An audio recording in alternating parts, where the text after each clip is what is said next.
பொள்ளாச்சி பெண் கூட்டு பாலியல் வன்கொடுமை செய்யப்பட்ட சம்பவமானது தமிழகத்தையே உலுக்கியிருந்தது. இந்த நிலையில் வன்கொடுமை வழக்கில் இரண்டாவது குற்றவாளியான திருநாவுக்கரசு தண்டனையை எதிர்த்து மேல்முறையீடு செய்திருக்கிறார். வன்கொடுமை வழக்கில் 9 பேருக்கு தண்டனை வழங்கி கோவை நீதிமன்றம் கடந்த 2025ஆம் ஆண்டு மே மாதம் தீர்ப்பளித்திருந்தது. இந்த நிலையில் தண்டனையை எதிர்த்து மேல்முறையீடு செய்யப்பட்டிருக்கிறது. தீர்ப்பை எதிர்த்து திருநாவுக்கரசு மட்டும் சென்னை உயர்நீதிமன்றத்தில் மேல்முறையீடு செய்திருக்கிறார். இவர் முக்கிய குற்றவாளியாக A2 குற்றவாளியாக பார்க்கப்படுகிறார். இவர் தண்டனையை எதிர்த்து மேல்முறையீடு செய்திருக்கிறார். மேல்முறையீட்டு வழக்கு நீதிபதி N சதீஷ்குமார் தலைமையிலான அமர்வில் விரைவில் விசாரணைக்கு வரும் என எதிர்பார்க்கப்படுகிறது. இது தொடர்பான விவரங்களை செய்தியாளர் சுரேஷ் வழங்கிட கேட்கலாம். சுரேஷ் வணக்கம். இந்த A2 குற்றவாளி திருநாவுக்கரசிற்கு தண்டனையின் மீது இருக்கக்கூடிய அப்ஜெக்ஷன் என்ன? இவரின் மேல்முறையீடு மனு எப்போது விசாரணைக்கு வர இருக்கிறது? வணக்கம். அதாவது முந்தைய அதிமுக ஆட்சி காலத்துல கடந்த 2019ஆம் ஆண்டு பெண்கள் மற்றும் மாணவிகளை கடத்தி சென்று பாலியல் வன்கொடுமை செய்து ஆபாச படம் எடுத்து துன்புறுத்திய சம்பவம் பொள்ளாச்சியில நடந்தது. இந்த சம்பவம் தமிழ்நாடு முழுவதும் ஒரு பெரும் பரபரப்பை ஏற்படுத்தி இருந்தது.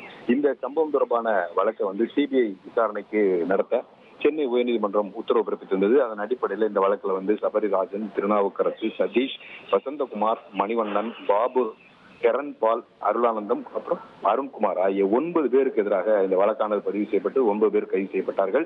இவர்களுக்கு எதிரான இந்த வழக்கை விசாரித்த சென்னை கோவை மகளிர் சிறப்பு நீதிமன்றம் இந்த வழக்கில் குற்றம் சாட்டப்பட்டிருந்த 9 பேருக்கும் வாழ்நாள் முழுவதும் சிறையில் தண்டனை அனுபவிக்கும் வகையில் ஆயுள் தண்டனை விதித்து கடந்த மே மாதம் தீர்ப்பளித்திருந்தது.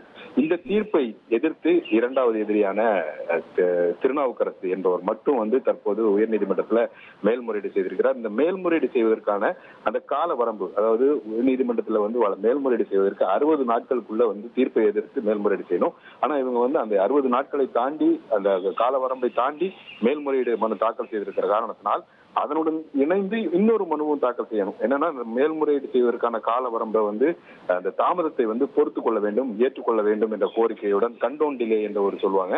அந்த மனுவையும் அவர் தாக்கல் செய்திருந்தார். இந்த கண்டோன் டிலே மனு நீதிபதிகள் சதீஷ்குமார் மற்றும் ஜோதிராமன் அடங்கிய அமர்வு விசாரணைக்கு வந்தது.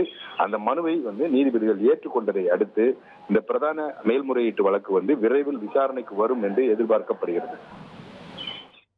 தகவல்களுக்கு நன்றி சுரேஷ். இனி செல்லும் இடமெல்லாம் செய்தி.